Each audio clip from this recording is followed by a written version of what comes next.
now. It's proof of the deep divide in Lansing. Gun legislation sits at a total standstill.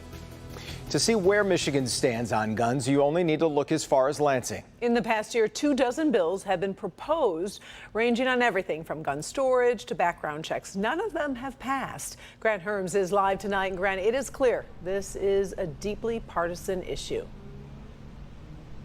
Karen, Jason, it is, and we've heard from lawmakers on both sides of the aisle who spoke passionately about it this week. But after this most recent mass shooting, many are looking to our leaders for answers instead of division.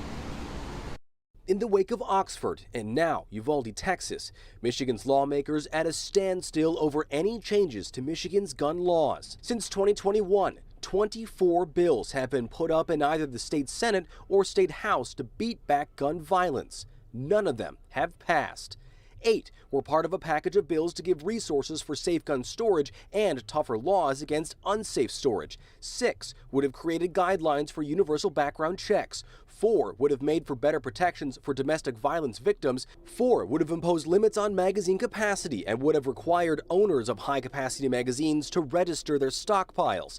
And 2 separate bills would have created funding into gun violence prevention in Ingham County only and would have allowed local governments to ban guns on their property. I think it's particularly noteworthy that even after the Oxford shooting, that state lawmakers have not enacted a law that would subject people to criminal liability if they leave a firearm accessible to a minor. When it comes to the strength of gun laws, Michigan ranks 18th according to the Giffords Law Center, which tracks nationwide gun laws. The center gives Michigan a C+ ranking. I do think that Michigan has not done a lot on gun violence. The fight over guns locked in a stalemate after yet another mass shooting.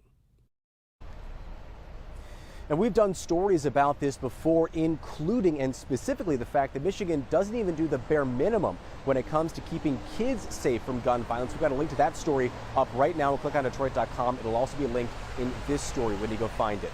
Back to you. Well, Grant, there was a major step in money for mental health and security for schools today, though specifically when it comes to Oxford. Yeah, Karen, the state Senate today passed about $34 million for things like school security and mapping assessments, and that includes $10 million for mental health counseling for specifically Oxford students. That got passed today at the exact same time that Oxford students were walking out protesting over a lack of gun laws in the state of Michigan. Back to you. Meantime, those students and parents in Oxford are still very upset about how that case has been handled in terms of investigations. We'll stay on top of it. Thank you, Grant.